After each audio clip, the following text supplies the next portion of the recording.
Bismillah. Les autres hommes. Cette étrange affaire se passa dans la tribu des Mandans, à la lune de la belle saison, cette deuxième partie du jour où le soleil se couche derrière la haute montagne. Tout laissait croire que cette journée serait semblable aux autres quand soudain les chiens se prirent à hurler. Un guetteur arriva et se mit à crier. Voici le seul homme, il vient par la grande plaine, des hurlements fusèrent de partout et chacun se prépara comme pour un combat. Les chiens furent muselés et les poneys parqués dans les enclos. Les guerriers saisirent leurs arcs et leurs flèches et se postèrent sur une ligne en direction du soleil couchant. Les femmes, les enfants et les vieillards grimpèrent sur le toit des cabanes pour assister à la rencontre afin de mieux la commenter plus tard. À l'extrémité de la plaine, là où l'herbe se couche sous le vent, apparut un être extraordinaire. À n'en pas douter, il s'agissait d'un homme, mais il ne ressemblait en rien au mandant. Bien qu'il courût sur ses deux jambes comme les autres Indiens, son corps à peu près nu, entièrement recouvert d'argile, laissait croire qu'il avait la peau blanche. Sur la tête, il portait 2 dépouilles de corbeau et 4 peaux de loup blanc pendaient sur ses épaules. Bientôt, cette créature franchit les limites du camp et se dirigea vers la cabane centrale. Le chef de la tribu en sortit et lui demanda « Qui es-tu donc pour avoir cette apparence? Ne vois-tu pas que tu effraies les chiens, les chevaux et les enfants ?» La créature répondit « Je suis Numuk Mukna, le seul homme, je vous apporte la nouvelle. » Rassurés, les femmes et les vieillards descendirent des toits des habitations. Tous s'approchèrent, tous voulurent toucher le seul homme afin d'imprégner leurs doigts de l'argile qui recouvrait sa peau, car ils savaient qu'il s'agissait d'une substance sacrée.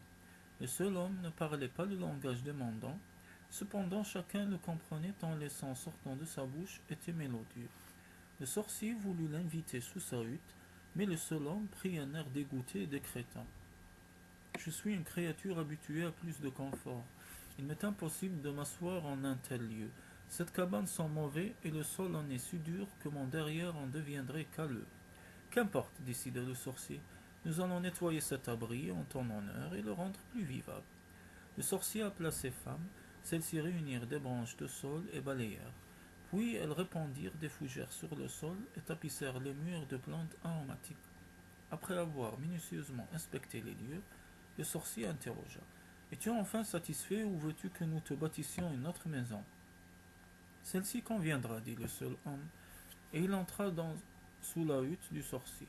Le seul homme fuma 3 pipes. Lorsque le tabac de la dernière fut entièrement consumé, il décida. Je peux maintenant procéder à la grande médecine. Amasser des crânes d'hommes et de bisons sur la place du village. Allumer aussi un feu avec des branches de chêne. Cependant, je vais aller faire un tour car je ne puis assister à ces vils préparatifs. Ce travail dura toute la nuit tandis que le seul homme se rendait de hutte en hutte. Devant chacune d'elles, il appelait les occupants qui sortaient et lui demandait « Que veux-tu, toi, l'étranger, qui a une si bizarre couleur de peau? Es-tu fou pour importuner les gens de ce village en pleine nuit? Tu épouvantes nos jeunes et tu inquiètes nos chiens et nos poneys. » À tous, le seul homme répondit « Une terrible catastrophe a eu lieu de l'autre côté de la montagne. Il a plu si abondamment que l'eau a recouvert la terre. Je suis le seul homme sauvé du déluge. Une grenouille m'avait prévenu du cataclysme et m'avait engagé à construire un grand canoë. Grâce à cette embarcation, je pus venir jusqu'ici. Sortez vite de vos cabanes et offrez-moi un outil aiguisé. Il sera sacrifié à l'eau.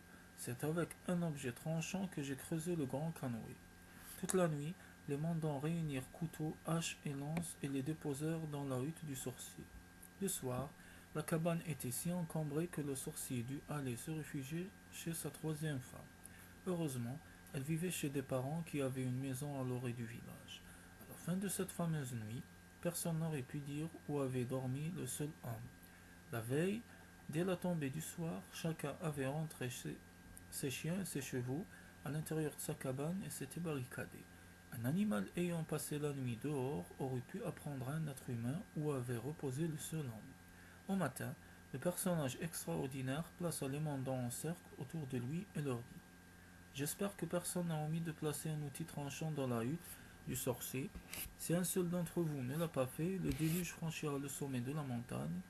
L'eau inondera entièrement cette contrée et aucun de vous n'en réchappera. » Les Indiens s'écrièrent « qu'aucun d'eux n'avait péché par avarice. Dans ce cas, vous ne risquez rien et c'est bien ainsi, conclut le seul homme. Puis il exhiba un rameau et le tendit au sorcier. Cette branche d'olivier vous rappellera mes paroles.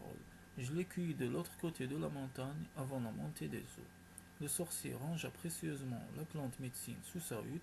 Le seul homme dit encore: Il me faut partir maintenant. Placez sur mon dos les armes destinées à l'offrande. Je dois aller plus vite les jeter dans la mer pour apaiser les éléments. Le tas était impressionnant. Une lune fut nécessaire afin de fixer solidement le chargement. À la fin du dernier jour, il ne resta plus aucun objet aiguisé dans la hutte du sorcier. Le seul homme portait sur ses épaules le poids de 3 bisons. Mais la créature à la peau recouverte d'argile était très résistante. Dans ses veines coulait la sève du séquoia géant. Tout était-il bien en place demanda-t-il une dernière fois. Je ne dois absolument rien perdre en route. Le sorcier affirma que chaque objet était parfaitement arrimé. C'est bon, dit alors le seul homme, et de sa langue et souple foulée, il s'éloigna. Lorsqu'il ne fut plus qu'un petit point à l'horizon, le sorcier déclara: Mes frères, la fête est terminée. Nous la renouvellerons tous les ans à pareille époque pour commémorer le passage du seul homme dans notre tribu. Depuis, l'événement est devenu une grande cérémonie qui donne lieu à des fastueuses réjouissances, car aucun des Indiens n'avait menti, tous avaient participé à l'offrande et jamais le déluge ne s'abattit sur la contrée.